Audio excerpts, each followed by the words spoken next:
네. 자, 방금 전 이제 기출 해설을 했는데 그 기출 해설한 내용을 꼭 들으시고 먼저 들으셔야 돼요. 왜냐면 거기서 어느 정도 또 그 분석도 했기 때문에. 그래서 그거 기반으로 합격 전략 설명에 말씀드리도록 하겠습니다. 자, 2026학년도 대비 합격 전략 설명회. 그러니까 결국 이거예요. 그러니까 최근 기출을 기반으로 어떻게 2026학년도를 대비할 것이냐. 그게 중요한 핵심이 되는 겁니다. 그래서 이제 이게 중요하다고 볼 수 있는데 한번 보도록 할게요. 자, 일단 2025학년도 기출도 보면 알겠지만 1차 시험은 이렇게 구성이 되어 있습니다. 자, 그래서 여러분들이 이제 교육학 해서 이제 논술형으로 한 문항에서 20점 이렇게 배점이 되고요. 그 다음에 전공 A, 전공 B 이렇게 있어서 일단 전공 A도 90분, 전공 B도 90분이에요. 근데 이 전공 A와 전공 B는 둘 다 수학교육론과 전공 수학이라고 하죠. 이 두 개가 합쳐져 있기 때문에 시간 배분을 잘하는 게 굉장히 중요합니다. 지금 보면은 수학교육론 지금 방금 전에 기출을 보시면 알겠지만 여러분들이 아는 내용이라면 깔끔하게 적을 수 있고 모르는 내용은 진짜 모르는 거예요. 그렇기 때문에 시간을 많이 쓰는 게 요즘 시대에서는 적절하지 않고, 사실 점수 아까도 4점짜리를 보면은 뭐 이게 1점, 이게 1점, 이게 2점이다. 어떻게 배점됐는지도 눈에 다 보여요. 그렇기 때문에 이거는 써야 될 것도 명확합니다. 그렇기 때문에 서술할 때 되게 중요한데, 수학교육론은 특별히 서술할 때 물어보는 것만 딱딱딱 맞게 쓰는 연습을 해야 됩니다. 너무 막 길게 해가지고 막 그렇게 막 수학교육론 막 서술하는데 막 한 10주씩 쓰고, 이게 오히려 안 좋다고 볼 수 있어요. 그래서 이게 되게 중요합니다. 그래서 중요한 게 뭐냐? 전공 수학의 점수를 많이 배분을 하시는 게 중요해요. 그래서 저도 수학교육론 할 때 1년 내내 문제 풀어보고 첨삭을 다 해줍니다. 그래서 하는데, 그게 중요한 이유가 빨리 그 패턴을 상반기부터 익숙해져야 하반기에 잘 서술해서 결국 임용에 잘 쓸 수 있기 때문에 그런 것이고, 하반기부터 문제를 풀고 이렇게 하면은 조금 적응이 안 될 수 있어요. 그냥 솔직히 수학교육론 점수 안 깎이기 위해서 진짜 있는 거 없는 거 다 적을 수 있거든요. 그러면 합격에서 멀어질 수 있는 이유가 전공 수학에 투자할 시간이 현저히 떨어지기 때문에 이게 되게 중요해요. 그러니까 우리는 합격을 하기 위해서는 이게 중요합니다. 이게 수학교육론만 따로 쓰라고 하면은 모르겠는데, 그게 아니라 전공과 합쳐져 있다는 걸 꼭 기억을 해야 됩니다. 자, 그래서 일단 이게 중요하고요. 2차 시험은 저도 지금 이제 2차 강의를 진행을 하고 있습니다. 하면서 이제 하고 있는데, 요거는 뭐 시도교육청을 보시는 게 더 정확하고 2차 때는 또 따로 공지를 하도록 하겠습니다. 일단 1차부터 높은 점수를 받는 게 중요하겠죠. 자, 일단 한국교육과정평가원에서 이제 출제를 하기 때문에 기준을 보면 교과교육학은 이게 수학교육론입니다. 20에서 28점을 배점하도록 하고 있는데 일반적으로 24점이고요. 이게 뭐 깨지지 않고 있습니다. 뭐 오랫동안. 그러면 이제 교과내용학, 전공수학은 56점이겠죠. 자, 그리고 출제 범위는 이렇게 나와 있는데 이대로 나왔습니다. 이대로 했어요. 지금 보면 교육보고시 제202-33 이거 많이 봤죠? 아까 2025학년도 기출 해설할 때 많이 봤던 거 그대로 반영을 하고 있습니다. 최근 기출에서 얘는 2025학년도는 제가 안 썼는데 그건 바로 전에 했기 때문에 그런 거예요. 24학년도 보면 이렇게 나와 있어요. 가장 두드러지게 나타나는 수학교과 역량 명칭을 2022 개정 수학교육과정. 지금은 이제 작년부터 해가지고 올해도 그렇지만 다 그냥 2022 개정으로 넘어왔다고 보시면 됩니다. 여기도 보면 2022 개정 수학과 교육과정. 그래서 이제는 제가 이제 내년에 강의를 할 때는 아마 이제 1호 개정은 완전히 배제를 하고 진행을 하게 될 것 같아요. 원래 이제 올해죠. 아직 지금 12월이니까 내년 안 됐죠. 올해 제가 강의를 했을 때는 1호 개정하고 비교도 좀 하고 그랬는데 이제는 완전히 배제를 해도 될 것 같아요. 2022 개정만 확실하게 기억을 해두면 좋을 것 같습니다. 그리고 이제 이게 중요한데, 제가 아까 얘기했듯이 시간 배분, 이게 중요합니다. 자, 전공에는 아까도 보셨듯이 90분이거든요.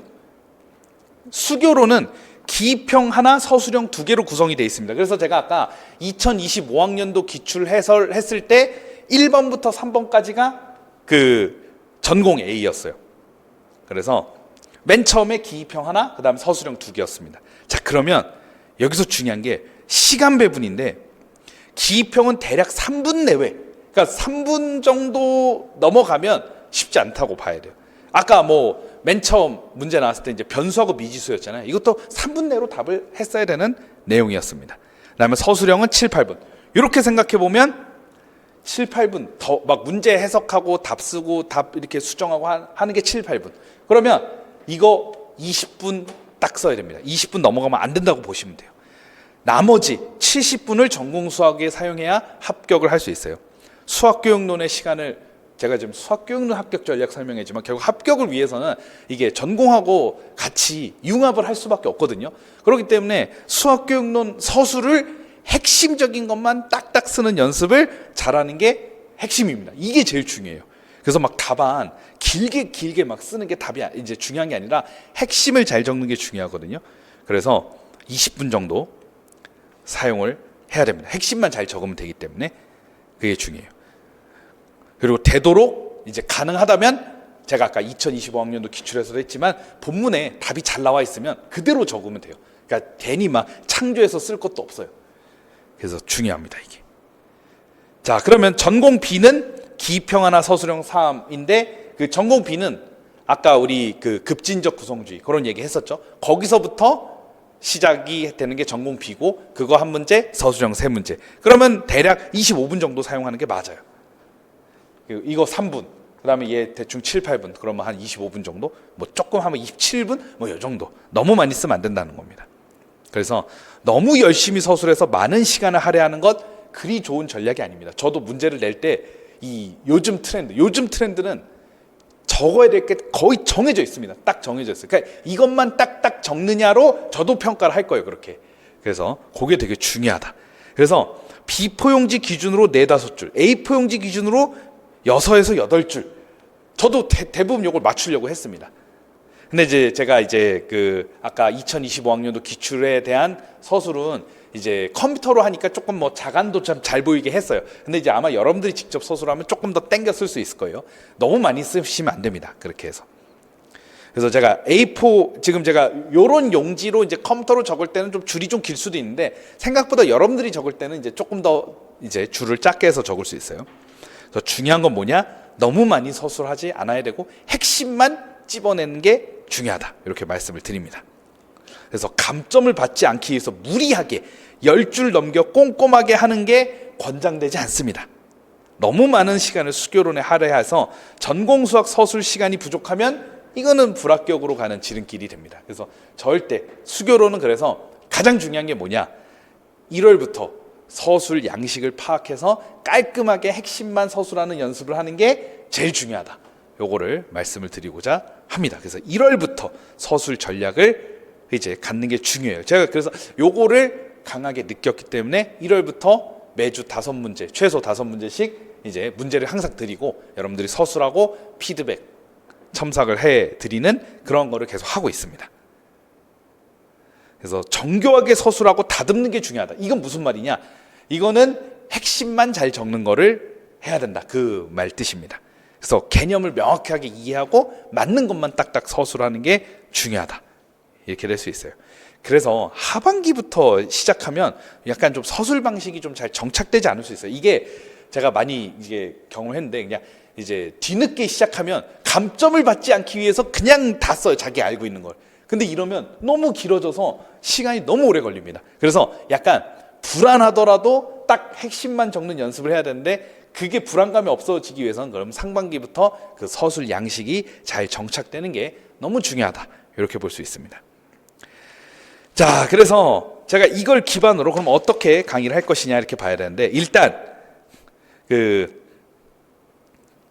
여기 신논 2를 이제 여기다가 놔뒀는데 자, 그래서 제가 여기 신논 1, 2, 3가 있는데 기본 이론반을 해서 그냥 10주로 진행을 그러니까 작년하고 좀 다른데 그냥 1, 2, 3의 핵심적인 걸 다 반영해서 할 거예요. 좀 더 자세하게는 신논 1은 다 강의를 할 거고요. 신논 2는 교육과정 중심 강의를 할 거고 신논 3는 1단원 지금 이게 신논 3의 1단원만 시험에 무지막지하게 나오고 나머지 단원들은 하나도 안 나왔어요. 그래서 이거를 반영해서 신논 3 이렇게 거창하게 했지만 아마 이제 반영할 건 한 단원밖에 없어요. 문제 해결 교육론에서 신논 3에 나오는 그 폴리아 아까 봤잖아요. 그 폴리아의 뭐 문제 해결 어쩌고 저쩌고가 다 신논 3에 있는 내용인데 그 1단원까지만 해서 기본 이론반을 구성을 했습니다. 이제는 신논 2, 원래 작년에는 제가 요거 신논 2 할 때 1호 개정하고 막 비교해서 했었는데 그런 거 이제 거의 안 할 거고 딱 202 개정 중심으로 핵심적인 특징 중심으로만 강의를 하게 될 겁니다. 그래서 이렇게 기본 이론반이 10주고요. 그다음에 수교재. 요게 이제 지금 제 3판인데 제 4판이 나왔거든요. 그래서 제 4판으로 다 바꿔가지고 강의를 할 겁니다. 최근에 나왔기 때문에 그 도움이 될 거라고 생각이 됩니다. 그래서 제 4판이 올해 출간이 됐기 때문에 요걸로 반영을 해서 할 예정입니다. 자, 제가 1, 2월 기본 이론반이라고 했는데 제가 10주를 하다 보니까 결국 3월까지 좀 어느 정도 가더라고요. 그래가지고 그냥 1, 3월 정도로 생각을 하셔도 될 것 같습니다.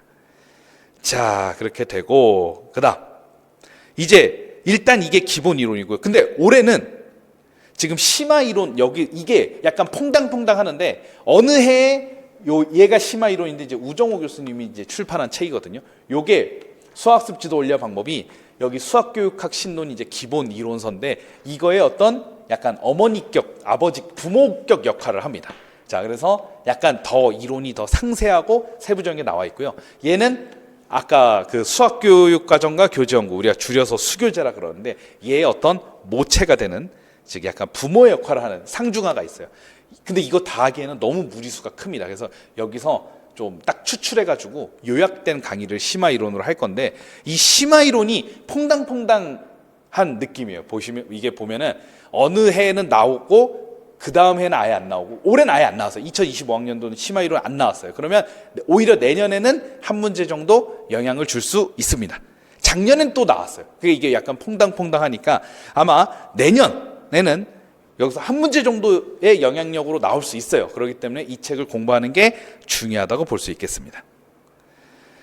자, 그래서 신논2는 이제 여기 2022 개정을 기준으로 진행을 할 것이다. 이런 말씀을 드리고요. 5번하고 6번은 다 우정호 교수님이 출판한 책으로서 심화 이론이라고 볼 수 있습니다.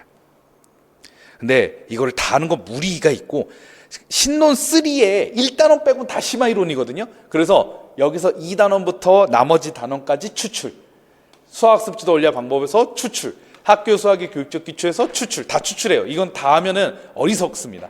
그래서 그렇다고 혼자 공부하기에는 다 어딜 공부해야 될지 또 잘 이해가 안 될 수 있기 때문에 이 중에 임용시험과 관련이 있고 핵심적인 내용을 추출해서 강의를 하게 되는 게 심화 이론이 되겠습니다.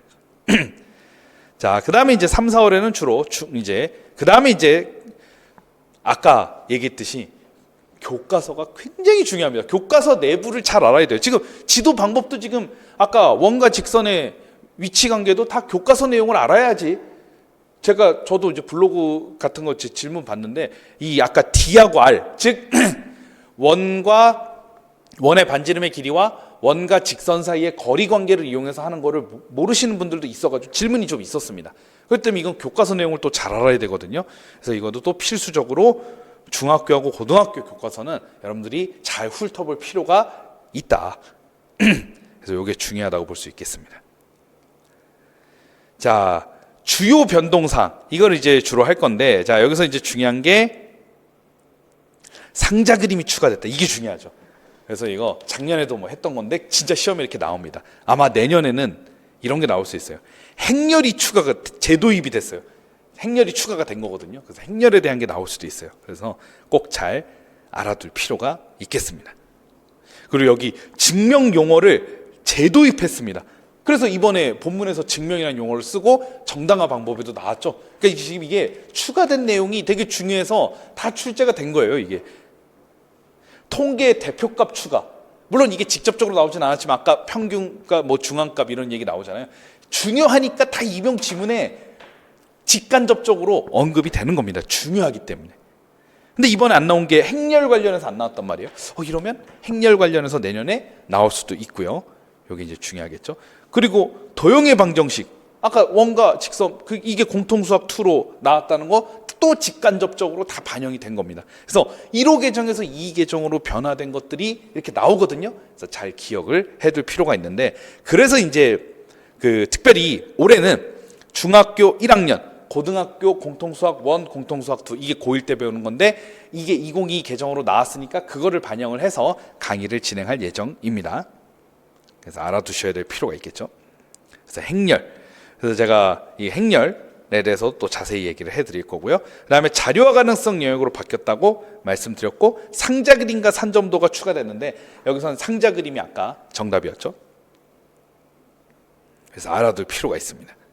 자, 이제 출제 경향을 좀 볼게요. 이게 한번 볼게요. 일단 신론하고 수교재에 해당하는 기본 이론은 여러분들이 좀 빠삭하게 알고 계셔야 되고, 그 다음에 보면은 2018학년도부터 이게 중요한데 지도서, 교육과정에 대한 출제 비중이 커지기 시작을 했습니다. 이게 그래서 올해도 유지가 됐죠. 그래서 막 교수학습, 이제 우리 교수학습 방안이라든가 성취기준 적용시 고려사항이라든가 2022 개정 교육과정이라든가 이게 2025학년도에도 굉장히 비중이 커지게 되는 그런 일이 일어난 것이죠. 그래서 중요합니다. 근데 요걸 조금 봐야 될 필요가 있는데, 이게 좀 봐야 되는데, 약간 이것도 뭐 느낌일 수 있는데, 이때 2015 개정 수학과 교육과정이 나왔어요. 개정 수학과 교육과정. 그리고 3년 뒤에 엄청나게 비중이 커졌거든요. 교육과정에 대해서 엄청나게 냈거든요.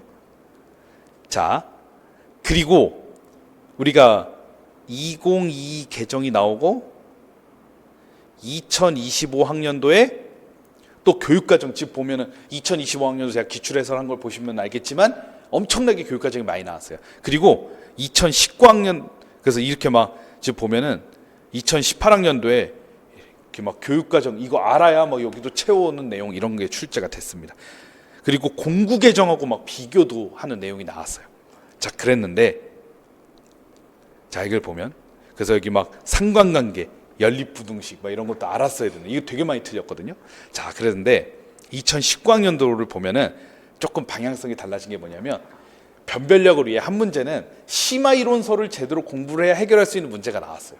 이때는. 그러니까 교육과정에 대한 거를 2018학년도에 충분히 냈다고 판단했는지 모르겠는데, 그 다음에는 약간 심화 이론에 대한 게 좀 출제가 됐습니다.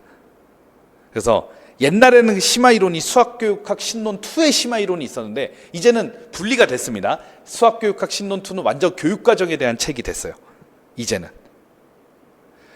자, 그래서 감히 예측을 해보자면 2026학년도는 올해 지금 교육과정에서 엄청나게 많이 냈거든요. 그럼 내년에는 심화 이론서를 좀 제대로 공부를 해야 알 수 있는 문제가 한 문제 정도는 나올 수 있지 않을까. 왜냐면 이게 좀 그래요. 이게 퐁당퐁당한, 심화 이론이 좀 퐁당퐁당한다 그랬는데 심화 이론이 하나도 안 나왔던 해는 다음에 좀 이렇게 좀 나오는 경향성이 좀 있었습니다. 그래서 올해는 여러분들이 좀 심화 이론에 대해서 조금 잘 알아둘 필요가 있다. 이렇게 좀 말씀을 드리겠습니다.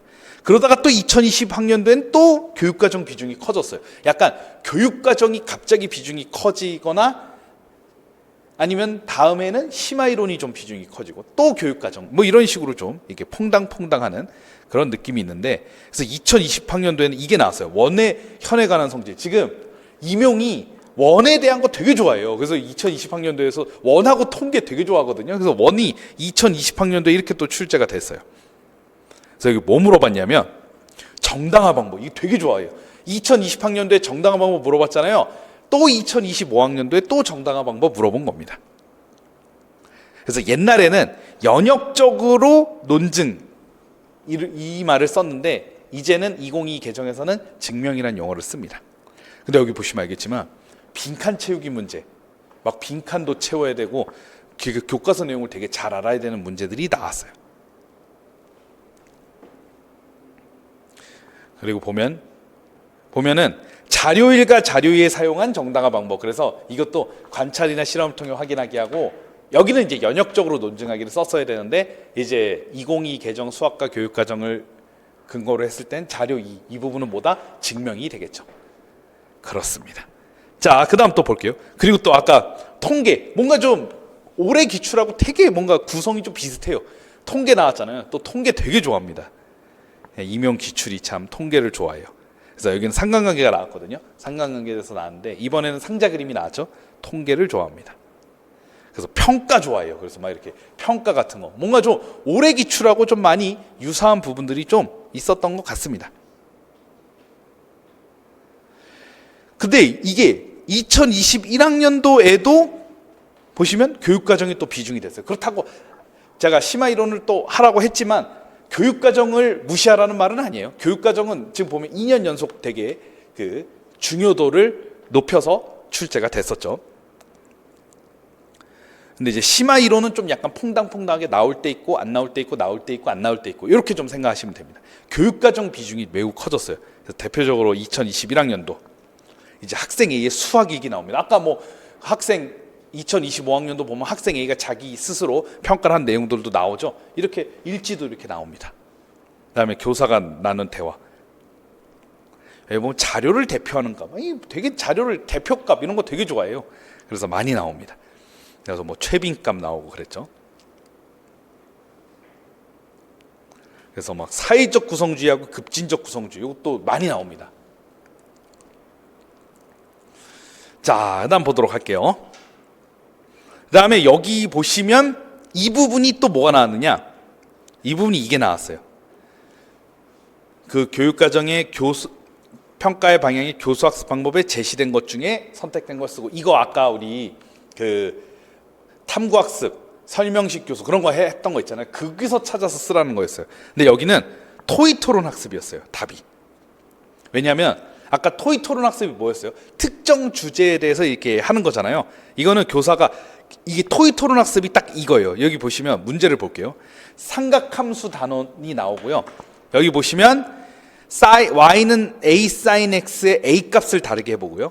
sin bx의 b 값을 다르게 해보고 결국 a sin bx에 대해 정리한 내용을 발표하는 건데 이게 이런 거예요. 그러니까 특정한 주제를 교사가 딱 정해주고 a, b를 다양하게 변화시켜가지고 성질을 파악하는 겁니다. 이런 게 토의 토론 학습. 특정 주제에 대해서 논의하는 학습이에요.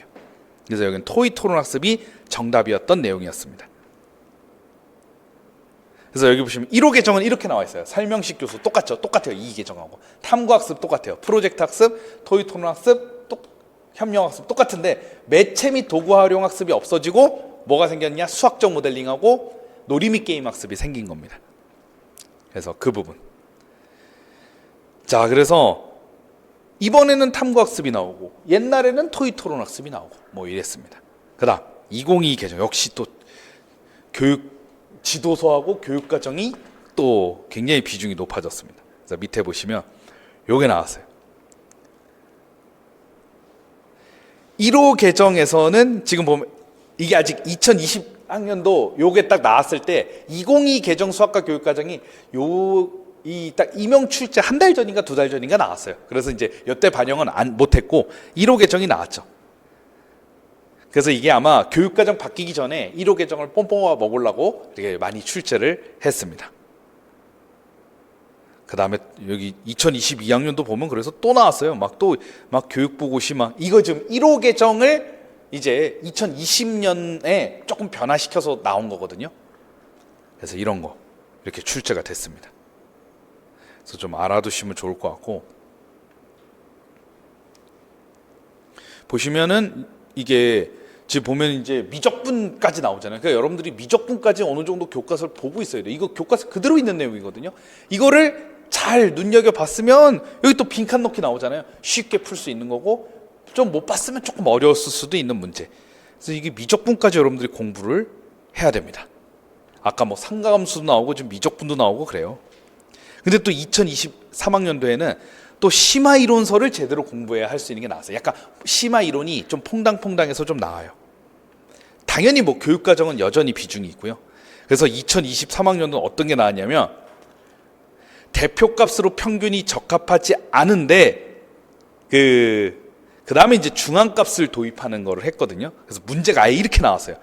평균이 대표값으로 적절하지 않은 사례로 이 자료를 제시해야 된대요. 그냥 아예 진짜 교과서를 알아야, 그러니까 이 평균이 적합하지 않고 중앙값이 적합한 자료를 애초에 제시하라고까지 나옵니다. 그러니까 이제는 뭐 더 교과서를 더 잘 공부를 해야 됩니다. 그다음에 여기 또 보면 또 1호 계정 교수학습 방법, 수학적 모델링 또 이렇게 나옵니다. 그래서 이건 완전 교육과정에 대한 내용이었고요. 그다음에 여기 보시면 또 2023학년도에 이렇게 평가에 대해서도 나옵니다. 그러니까 평가도 되게 좋아해요.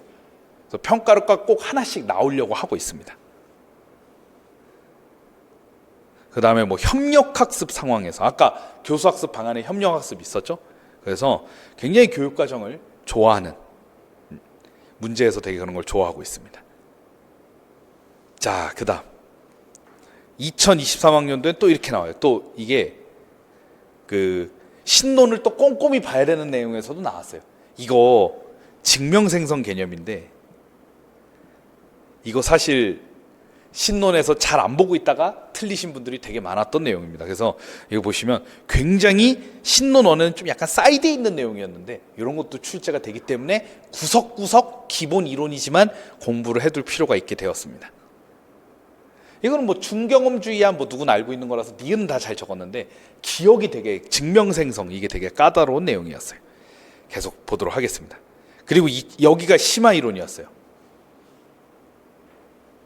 분석법인데 이게 신론에서는 이제 나중에 뭐 신론이나 수교재를 보겠지만 이제 옛날에는 분석법이 그냥 이제 뭐 분석법이 이거잖아요. 결론이 성립한다고 가정하고 거꾸로 거슬러 올라가면서 이제 조금 이제 그 증명의 과정을 좀 파악하는 이런 측면인데 사실 심화 이론서에는 분석법이 3종류가 나오는데 그걸 다 알고 있어야 이 문제를 풀 수 있었던 내용입니다.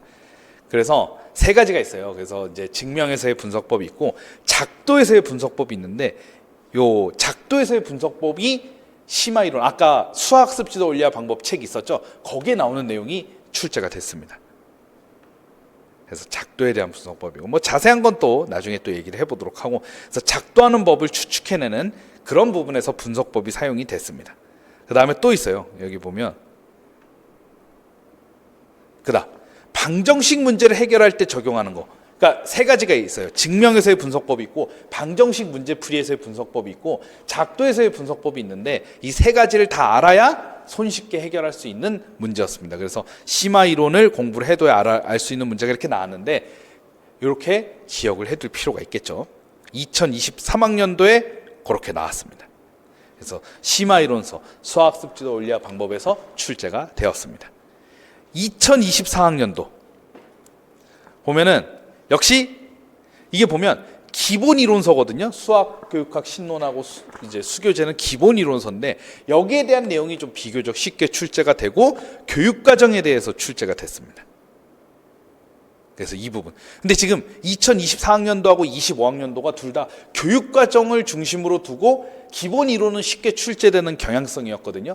그렇기 때문에 약간 이제 2026학년도는 심화 이론에서도 좀 생각을 해볼 법한 그리고 여기서 보시면 아까 2023학년 증명생성 개념이었나요? 어쨌든 그렇게 좀 사이드에 있는 것들이 나올 수 있기 때문에 그런 부분을 중심으로 강의를 하게 될 것 같아요. 자, 2024학년도 보면 이렇게 나왔어요. 지금 보면 아예 문제를 해결을 해야 돼요. 이걸 그냥 로그 방정식을 풀어야 돼요. 왜냐하면 예시답안이 이렇게 나오는데 여기서 뭐가 틀렸는지 정확히 알아야 되거든요. 되게 까다로웠던 문제예요. 보면은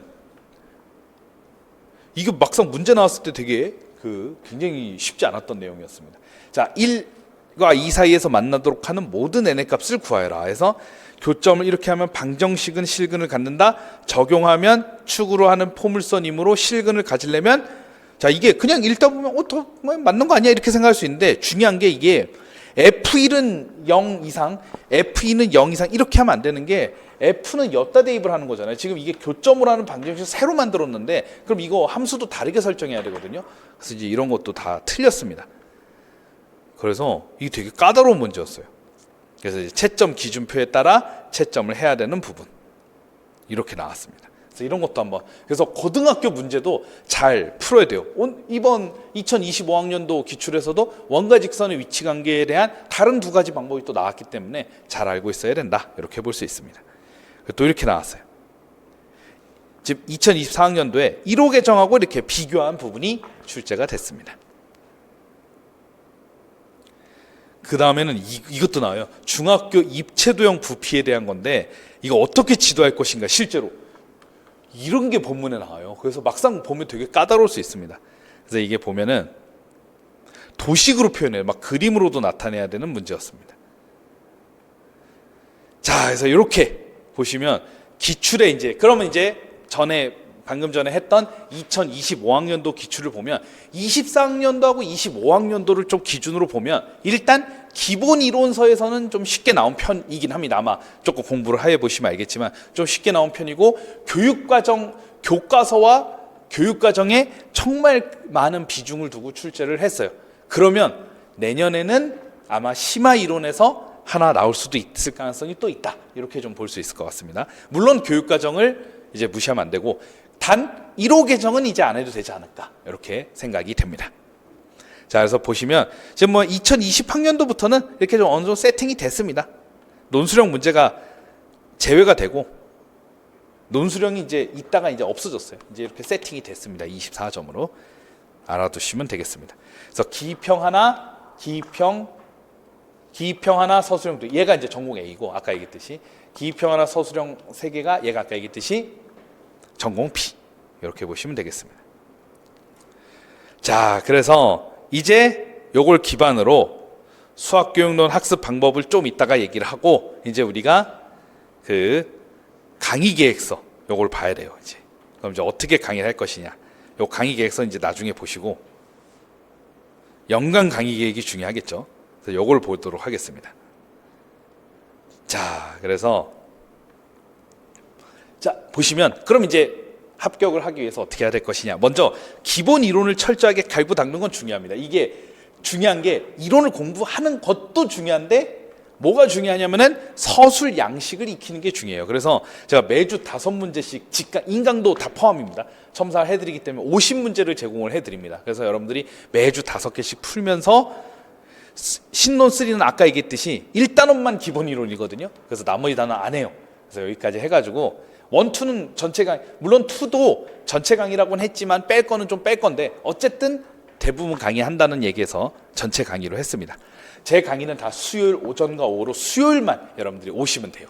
그래서 이걸 기억하면 되고 10주간 이게 10주간 하는 걸 보니까 3월이 거의 끝까지 가더라고요. 여기 보시면 구체적인 거 시간표는 이렇게 돼 있어요. 아마 여기서 거의 안 바뀔 것 같은데 1월 8일부터 시작을 한다고 하면 3월 19일에서 끝나더라고요. 명절 휴강, 명절은 휴강을 하니까 이렇게까지 하더라고요. 거의 3월까지 다 쓰게 되는데 알아두시면 좋을 것 같고 이렇게 강의를 합니다.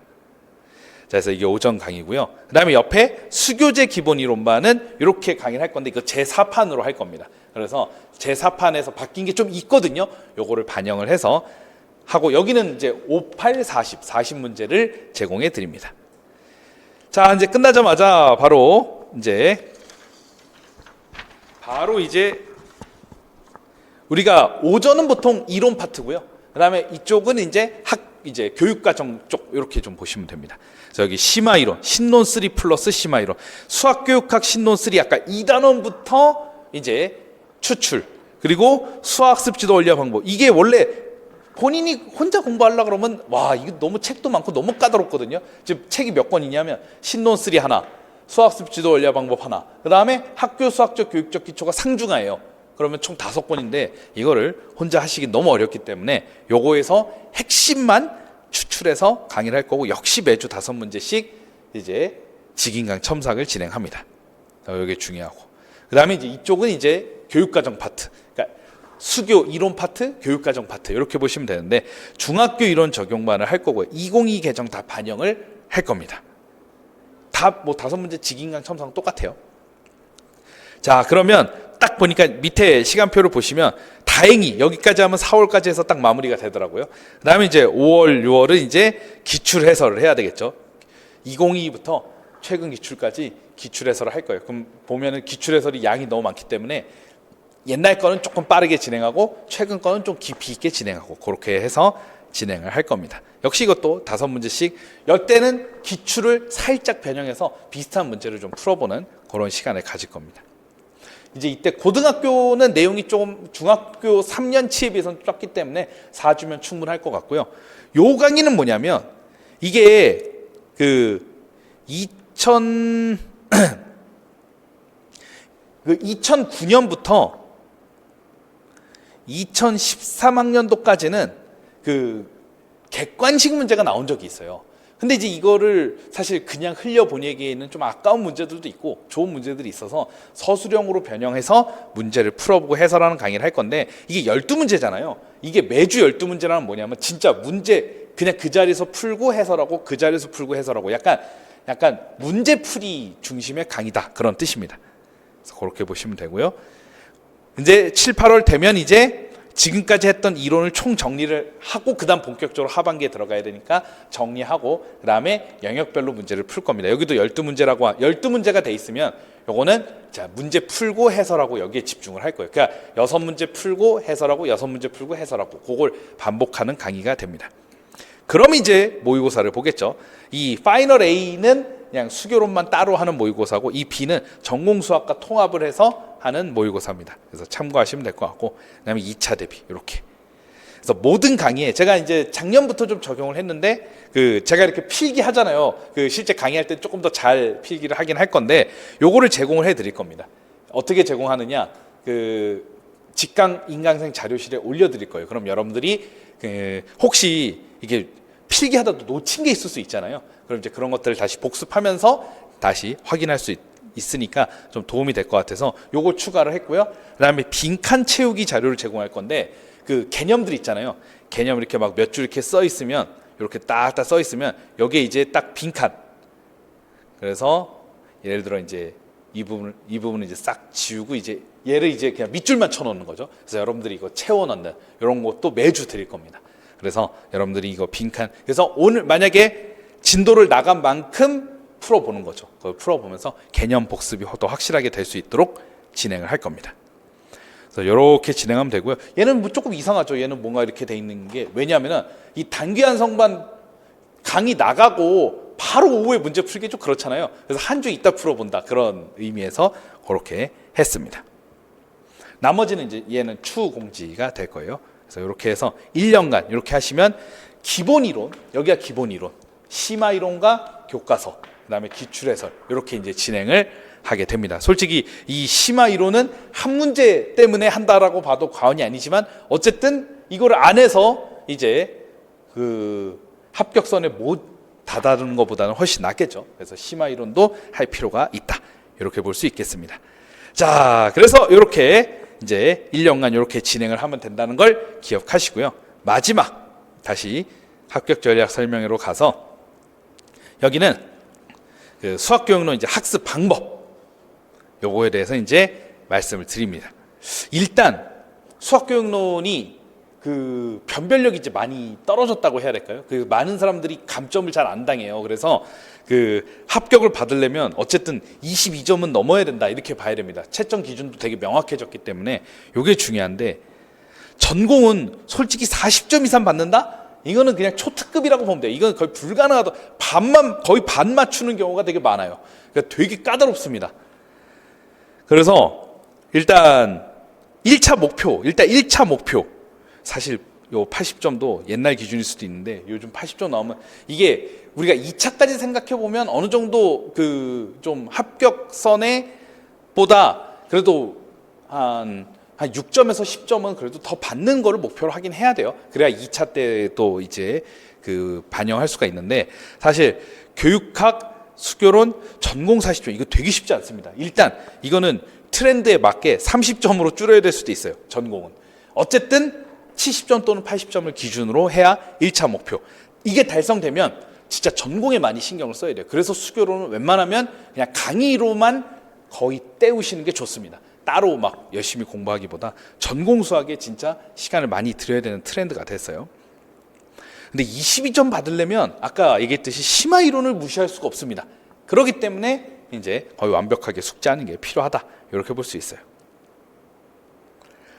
자, 그래서 여기 여러 학생들 제가 그 블로그나 메일로 상담해서 답변 드린 내용들인데 요거는 참고를 하셔서 보시면 될 것 같고요.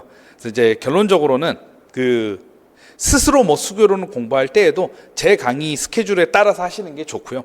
어쨌든 그래서 기본 이론 먼저 세팅하시고 심화 이론과 교과서, 그 다음에 기출 분석하고, 그 다음에 이제 하반기부터는 영역별 문제 풀고 모의고사 풀고 이렇게 하는 게 적절하다고 볼 수 있습니다. 그래서 1월부터 부족하더라도 수교론 문제를 풀어보면서 내가 부족할 거 아니야 서술할 때. 그렇다 하더라도 서술 방식을 잘 세팅해 놓는 게 되게 중요하다. 이렇게 볼 수 있습니다. 그래서 적절한 시간 분배 이게 제일 중요해요. 합격 전략에서 그 교육학은 뭐 따로 합격 전략이 있겠지만 어쨌든 전공 80점이잖아요. 수교론 합쳐가지고 가장 중요한 합격 전략은 시간 분배입니다. 이게 제일 중요해요. 그래서 수교론 서술 방식을 미리 터득을 잘 해가지고 시간 분배를 하는 게 굉장히 중요합니다. 그래서 그리고 교사용 지도서하고 교육과정에도 신경을 많이 써야 돼요. 그리고 변별력을 위해 아까 심화 이론 간혹 출제가 된다고 얘기를 했었죠. 이게 지금 정리된 내용입니다.